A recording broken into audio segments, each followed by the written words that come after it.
masuk ke bab ikhtilafnya. Saya langsung cepat. Satu, Bapak Ibu sekalian, pernah dengar ungkapan ini? Saya ingin memahami dari Al-Quran dan Sunnah. Saya ingin mengambil langsung dari Quran dan Sunnah. Baik, yang paling unik adalah kalimat begini. Jangan mengambil dari madhab, tapi ambil dari Quran dan Sunnah. Jika madhab itu bertentangan dengan Quran dan Sunnah, ambil Quran dan Sunnah. Baik, kalimat ini bagus, cuman sayang. Ya, pemahamannya agak kurang dalam. Agak kurang dalam. Saya emang gak mau ikut madhab, saya pengennya ikut Quran Sunnah aja. Pernah dengar kalimat itu?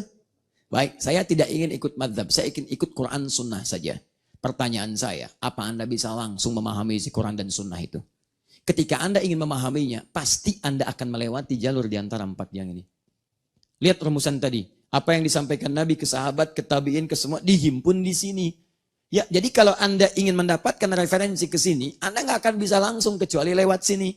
Ayo saya mau tanya Anda, ketika Anda ingin mengambil sunnah, apakah pernah Anda berjumpa dengan Nabi? Saya pengen langsung dari sunnah saja. Kapan Anda berjumpa Nabi?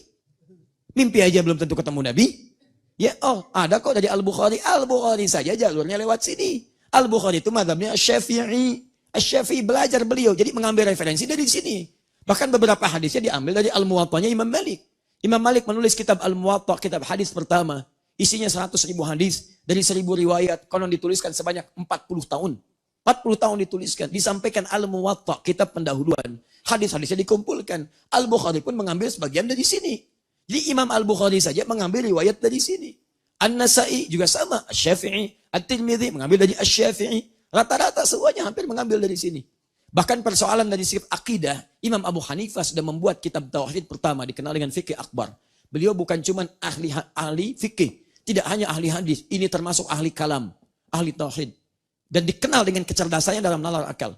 Seorang yang pernah menghancurkan dari sejak kecil argumentasi orang liberal di masa lalu. Jadi kalau liberal yang sekarang itu agak terlambat. Bukan cuma agak, tapi sangat terlambat. Dan ketinggalan, dan kemampuannya jauh sekali. Orang liberal dulu itu bisa hafal Quran, hafal hadis. Orang liberal sekarang baca Quran aja belum tentu bisa. Ya. Ada kok di Quran, ya, di surah An-Nur ayat ke-30, ayat tentang LGBT. Buka, nggak ada. Buka, nggak ada. Ya. Dan suruh baca aja belum tentu bisa. Ya, liberal dulu itu hafal Quran. Datang, nantang orang se-Irak. Ditantang, siapa yang berani dengan saya ulama? Masya Allah. Debat, nggak ada yang bisa jawab.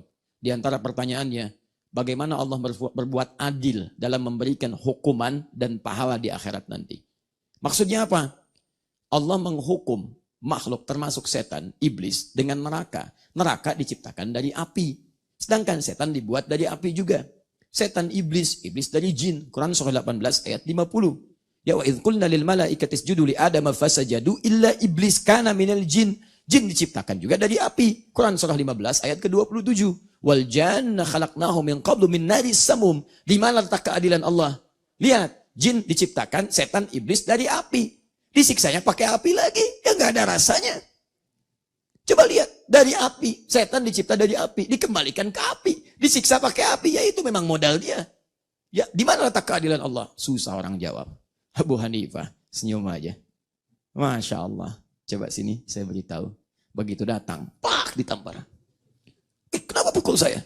Saya kan minta jawaban, bukan minta pukulan. Sakit. Tunjukkan sakitnya di mana. Di sini. Di pipi. Iya, terbuat dari apa? Kulit. Tangan saya dari apa? Kulit. Kulit dengan kulit bisa sakit. Tangan saya dari kulit, pipi Anda dari kulit. Dan tidak menghilangkan rasa sakit itu. Jangan sampai Anda pahami setiap dengan jenis yang sama bisa terasa sakit. Setan dikembalikan kemana? Ke api dengan api yang berbeda dengan sifat penciptaannya. Maka kalau Anda ingin coba silahkan saja katanya. Ya. Abu Hanifah. Dan ini Bu, saya syaratkan kepada ibu dan ayah teman-teman sekalian, cobalah bersikap seperti orang tua Abu Hanifah. Ini anaknya pengusaha, anak pedagang, anak tukang kain, kayanya luar biasa.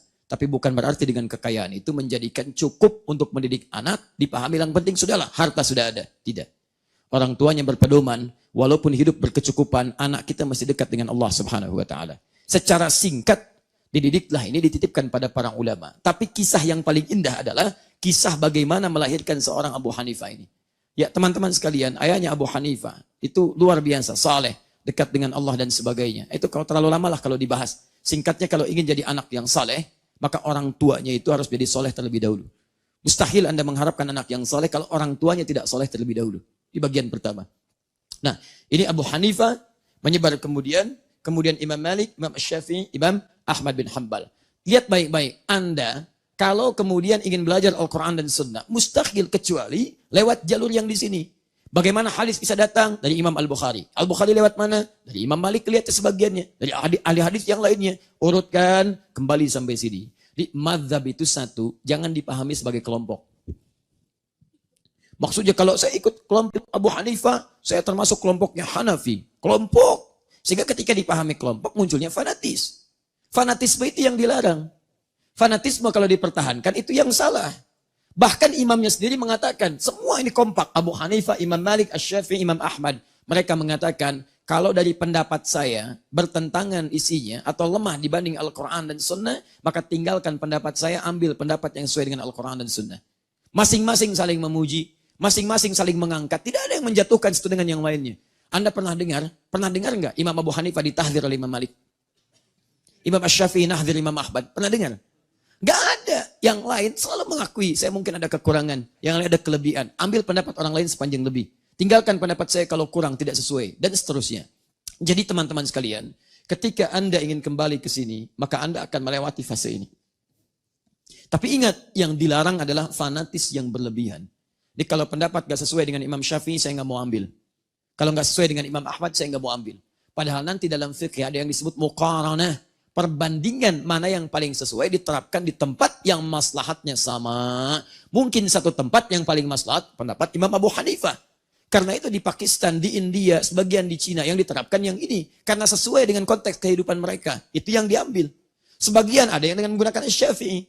Dulu, nah ini masalah kedua. Anda pernah mendengar kalimat ini? Kalau bukan dari Madinah, jangan diambil. Ustadznya dari mana? Libya. Nggak sunnah. Yang sunnah itu dari Madinah. Nggak sunnah. Sunnah itu dari Mekah. Nggak sunnah. Sunnah itu dari Mesir. Dari macam-macam. Lihat teman-teman sekalian. Anda terjebak di situ. Ya, saya tidak mengecilkan yang lainnya. Semua orang baik. Lihat baik-baik. Masih ingat tadi kata saya? Perhatikan baik-baik. Mazhab apa yang pertama kali ada di Madinah? Maliki. Hidup di Madinah. Tumbuh di Madinah. Berkembang di Madinah. Mengajar di Madinah. Sampai wafat di Madinah. Sampai Harun ar-Rasyid. Ya rahimahullah pernah meminta mazhab ini dipraktekkan di dunia. Ayo jadi pedoman seumat seluruhnya. Ketika beliau jadi khalifah, kata Imam Malik jangan karena setiap tempat punya kekhasan yang berbeda. Dipraktekkan di Madinah. Semua itu pakai pendapat Imam Malik saat di Madinah. Dalam kekhalifahan Harun ar-Rasyid dipraktekkan mazhabnya Imam Malik. Jadi Madinah dulu itu pakai pendapatnya Imam Malik.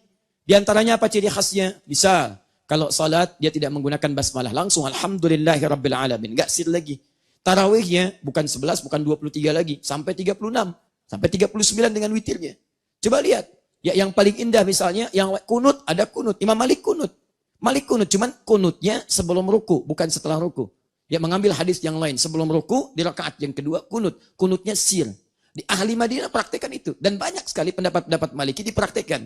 Cuman ketika penguasa berganti, yang pegang kepemimpinan berganti dengan kebijakan yang ada, kemudian mereka terapkan mazhab-mazhab sesuai dengan masanya. Misal sekarang, pendapat Imam Malik, mazhab Imam Malik tidak diterapkan di Madinah. Generasi King Saud sekarang menerapkan sesuai dengan maslahat yang mereka pandang, gunakan mazhab Imam Ahmad. Maka jadilah Hambali sekarang. Dulu yang kunut saat subuh, kunutnya sir, sekarang enggak kunut lagi. Ya, menggunakan kunut nazilah karena menggunakan mazhab Ahmad bin Hanbal. Kemudian misalnya, mohon maaf, dalam persoalan bismillah menggunakan sir. Imam Malik tidak membacanya, Imam Ahmad disirkan, mengambil bagian pertengahannya. Ketika kemudian yang memimpin bagian menerapkan mazhab sesuai dengan maslahat di zamannya, maka itulah yang diberlakukan di masyarakatnya.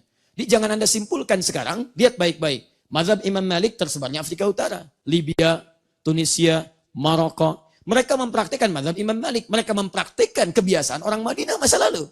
Karena Imam Malik asalnya dari Madinah. Artinya kalau ada yang lulus dari Libya, lulus dari Maroko, lulus dari Tunis, ambil ilmu di Aljazair, itulah mazhabnya sebagian dari Imam Malik yang pernah dipraktikkan di Madinah. Sama-sama saja. Sama. Cuman kadang-kadang karena tidak belajar, ini pemahaman yang keliru disampaikan di masyarakat. Adalah kemudian orang tidak tahu. Dia tidak tahu bahwa dirinya tidak tahu.